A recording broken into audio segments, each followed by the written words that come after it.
पंचायत चुनाव का आगाज हो चुका है, तो तीसरे चरण के मतदान के लिए चुनावी मैदान में प्रत्याशी अपनी किस्मत आजमा रहे हैं। तो वहीं गांव की सरकार बनाने के लिए प्रत्याशियों के तमाम दावे हैं, तो वहीं जनता की तमाम अपनी समस्याएं भी हैं। इसी के चलते गांव की सरकार के लिए पीलीभीत के ललौरी खेड़ा ब्लॉक के बरहा गांव में चुनावी दंगल जारी है, जहां 30,000 की आबादी में 11,000 मतदाता हैं, जो प्रत्याशियों के भाग्य का फैसला करेंगे। तो ये ग्राम पंचायत ब्लॉक कार्यालय की सबसे बड़ी ग्राम पंचायत है, तो ये शहरी सीमा से भी लगी हुई है। चुनावी रण में ललौरी खेड़ा ब्लॉक की इकलौती ग्राम पंचायत बरहा है, जिसमें सबसे ज्यादा आबादी और मतदाता हैं। तो ग्राम पंचायत शहर के करीब होने के बाद भी पिछड़ी ग्राम पंचायत में शुमार है। इस ग्राम पंचायत में महिला प्रधान लौंगश्री हैं, तो उनके पति पप्पू प्रधानपति हैं, जो कि ग्राम पंचायत बड़ी है, इसलिए यहाँ से इस बार 20 से अधिक प्रत्याशी चुनावी रण में अपनी ताल ठोक रहे हैं। इस गांव में विकास की बात करें तो यहाँ ग्रामीणों के साथ महज छलावा किया गया है। विकास तो हुआ है, लेकिन अधिकतर विकास सिर्फ कागजों तक सीमित है। ग्राम पंचायत बरहा में राजीव कॉलोनी, बरहा, Chhatrapati Shivaji colony, Durga colony, Ramnagar colony, Joshi colony जैसे क्षेत्र आते हैं। तो साल 2010 से 2015 के बीच यहाँ एक बड़ी पानी की टंकी का निर्माण भी हुआ था। तो वहीं ये पानी की टंकी आज लोगों को शुद्ध पेयजल की आपूर्ति नहीं कर पा रही है। तो साथ ही लोगों के स्वास्थ्य को संवारने वाली सीएचसी भी यहाँ दयनीय हालत में है। क्षेत्र में सड़कें खराब हैं, तो वहीं गंदगी का अंबार भी है। तो वैसे में सुनिए कि क्या है ग्रामीणों की राय। इस समय हम ललौरी खेड़ा ब्लॉक की ग्राम पंचायत बरहा में मौजूद हैं। आपको बता दें, यहाँ की आबादी की अगर बात किया है, यहाँ की आबादी करीब 25,000 है। वहीं वोटरों की अगर बात किया है तो करीब 10,000 के आसपास यहाँ के वोटर हैं। और वहीं आपको बता दें, शहर से सटी हुई ये ग्राम पंचायत है, बेहद करीब है। वहीं अगर बात किया है यहाँ के विकास कार्यों की, तो बताया जाता है काफ़ी पिछड़ा इलाका है। यहाँ विकास के नाम पर जो है धोखाधड़ी की गई है। वहीं अब बात करेंगे, ये यहाँ पर हमारे साथ ग्रामीण हमारे साथ मौजूद है, उनसे बात करेंगे, जानेंगे क्या कुछ विकास को लेकर काम हुए हैं और आगे जिस तरीके से यहाँ की जो प्रधान थी, महिला प्रधान थी, अब जिस तरीके से चुनाव नज़दीक है, चुनाव बेहद करीब है, नामांकन प्रक्रिया भी होने को है, तो कई प्रत्याशी यहाँ से चुनाव मैदान में हैं। तो जाहिर सी बात है, जो ग्रामीण हैं, जो जनता है, उनसे जानेंगे क्या कुछ विकास को लेकर काम हुआ और क्या यहाँ पे कमी रही जो विकास नहीं हो पाया। क्या नाम है आपका? मेरा नाम सर सुरेश कुमार है। सुरेश जी, बात करें जिस तरीके से आप यहाँ के रहवासी हैं, यहाँ की जिस तरीके आबादी है और काफ़ी बड़ा एरिया है, तो विकास की अगर बात किया तो क्या विकास को लेकर? वैसे तो सर मुझे यहाँ आए कम से कम 8-10 साल हो गए। मेरी मोटरसाइकिल रिपेयरिंग की शॉप है।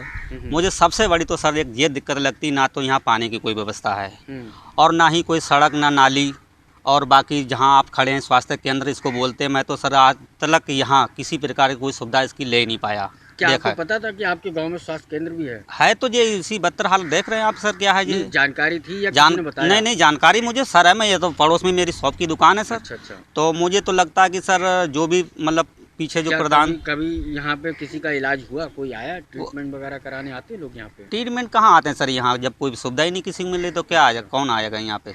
अच्छा, और अगर विकास कार्यों की बात किया, क्या विकास को काम हुए, क्या सड़कें बनी है? सड़कें तो सर मेरे हिसाब से तो अभी तक कोई विकास हुआ नहीं है सर। एक सड़क बनी है, वो भी ना जाने कितनी सालों के बाद तो मैं पहली मर्तबा देख रहा हूँ ये एक ही सड़क बनी। बाकी तो सर आप खुद देख लीजिए क्या माहौल है यहाँ पे।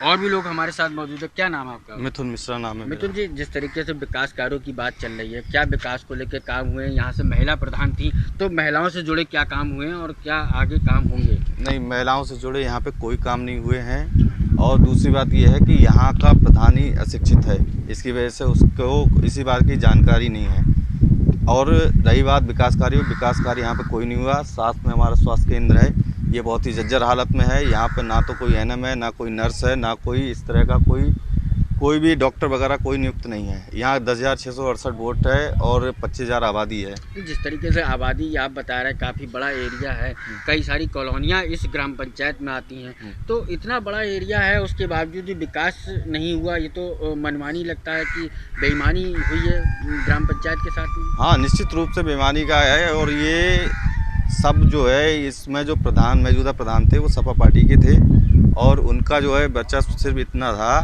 कि उन्होंने बस खाली अपना क्षेत्र में जो उन्होंने सीधे कह दिया था कि इस क्षेत्र से हमें वोट नहीं मिला तो यहाँ पे कोई भी विकास कार्य नहीं होगा। इस क्षेत्र की अगर बात कर रहे हैं तो हमने जिस तरीके से हम यहाँ पे घूमे हैं, हमने यहाँ पे देखा है, तो पूरे ग्राम पंचायत का यही हाल है। सिर्फ इस क्षेत्र की बात नहीं हो रही है, पूरे क्षेत्रफल की बात हो रही है। जितना एरिया इस ग्राम पंचायत में आता है पूरा एरिया ऐसा ही है। ऐसा ही है, टोटल ऐसा ही है। आप देख लीजिए, हमारा ये रामनगर कॉलोनी है, जोशी कॉलोनी है, ठीक है, बड़ा है। इनमें आप अपना सर्वे करके देख लीजिएगा, कोई गली, कोई भी सड़क अगर आपको बनी हुई दिख जाए तो आप सोच लीजिए इसमें जिस तरीके से प्रधानी का चुनाव नज़दीक है, नामांकन प्रक्रिया भी शुरू होने को है, तो ऐसे में कई प्रत्याशी आपके चुनाव मैदान में हैं इस ग्राम पंचायत में, तो आप किसका समर्थन करते हैं? आप किसकी ओर जा रहे हैं कि किसको आप बनाना चाह रहे हैं कि जो आपको आपके ग्राम पंचायत में विकास को लेकर काम करे? देखिए, जिस तरह से हमारे 15 साल, हमारी इतनी करीब 32-33 साल उम्र हो गई है, हमने सिर्फ और सिर्फ इसमें यहाँ पर विकास कार्य कोई नहीं देखा है। जो बने हैं 25 साल जो पुराने प्रधान थे उन्होंने बनवाया, उसके बाद में आज तक कोई नाली या सड़क खरंजा कुछ भी नहीं बना है। दूसरी बात ये है कि यहाँ पे अगर देखा जाए तो शहर से सटे होने के बावजूद भी कोई भी सुविधा यहाँ पे नहीं उपलब्ध है। यहाँ से 5 किलोमीटर दूर यहाँ से अस्पताल है, वो भी उसमें यहाँ से बेचारा कोई अगर रात में परेशान हो जाए तो एम्बुलेंस की भी कोई सुविधा नहीं है। कोई भी ऐसा कार्य यहाँ पे नहीं है।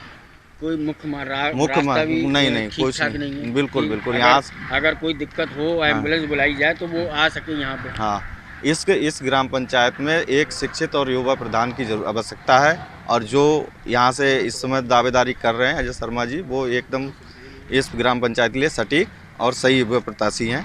बस।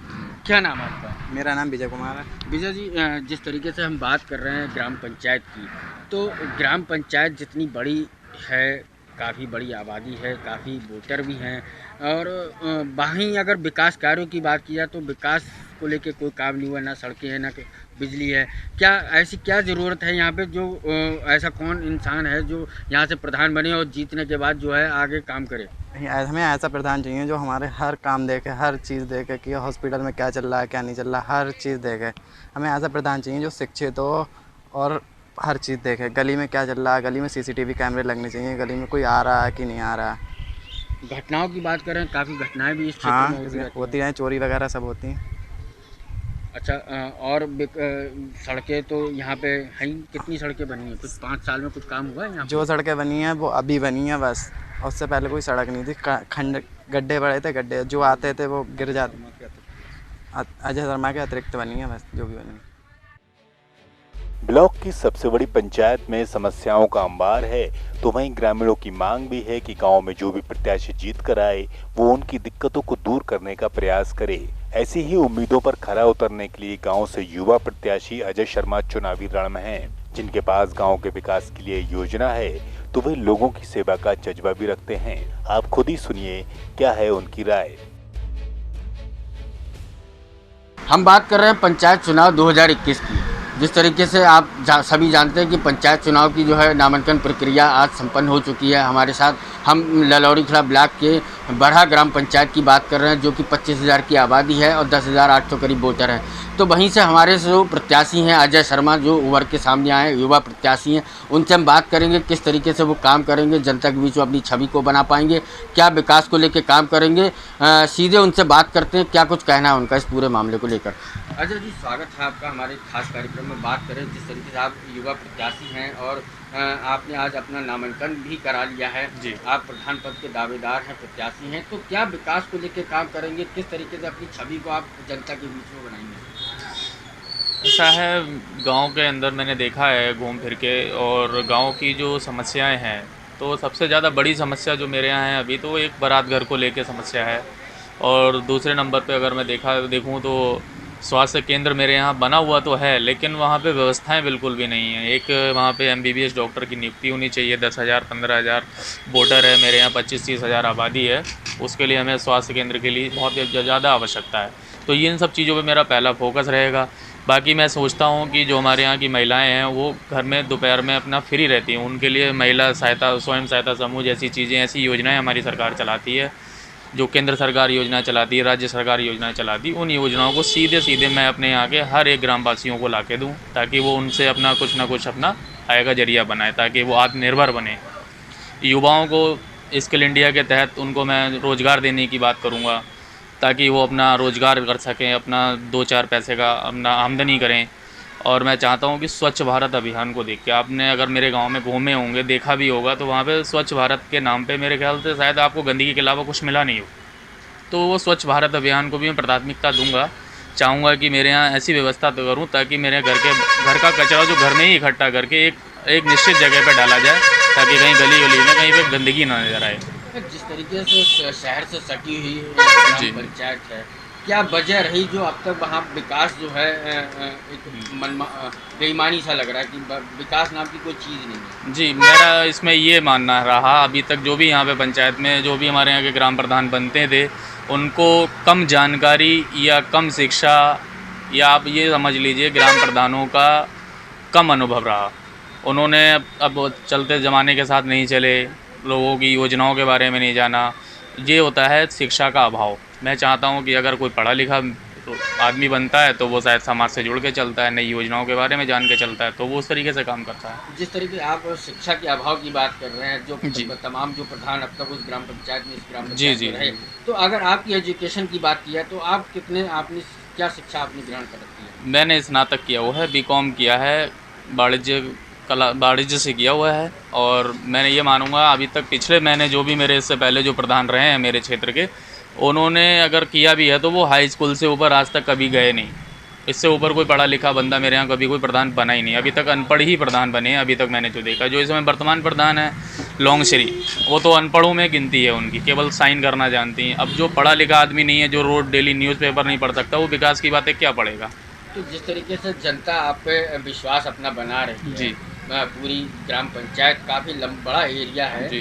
तो पूरी ग्राम पंचायत आप पे विश्वास बना रही है, तो क्या लगता है कि आगे अगर आप प्रधान पद जीतते हैं तो उम्मीदों खड़े उतरेंगे? जी, बिल्कुल उतरूँगा, क्योंकि मुझे लगता है कि आजकल हमारा जो देश है वो एक युवाओं का देश कहा जा रहा है, युवाओं के साथ चलने वाला देश कहा जा रहा है। तो इसलिए मेरी ग्राम पंचायत में जितने युवा लोग हैं, साथी लोग हैं, वो मेरे साथ भरपूर समर्थन है उनका। और मैं चाहता हूँ कि युवा सोच के साथ हम अपने गाँव को आगे बढ़ाएंगे, अच्छी एक मिसाल पेश करेंगे। चुनावी मैदान में जनता की प्रमुख समस्याओं को सुनने के बाद प्रत्याशियों के दावों को भी जाना, तो साथ ही क्षेत्र की प्रमुख समस्याओं को भी देखा। इस प्रकार मतदाताओं का कहना है कि उसी प्रत्याशी को उनका समर्थन रहेगा जो गांव के हित की बात करेगा। खैर, तीसरे चरण के मतदान में बरहा के प्रधान की किस्मत का फैसला हो जाएगा। इसी प्रकार गांव की सरकार में हम आपको ऐसे ही गांव की तस्वीरों से रूबरू कराते रहेंगे। पीलीभीत से सहयोगी प्रांजल गुप्ता के साथ ब्यूरो रिपोर्ट, ENI भारत।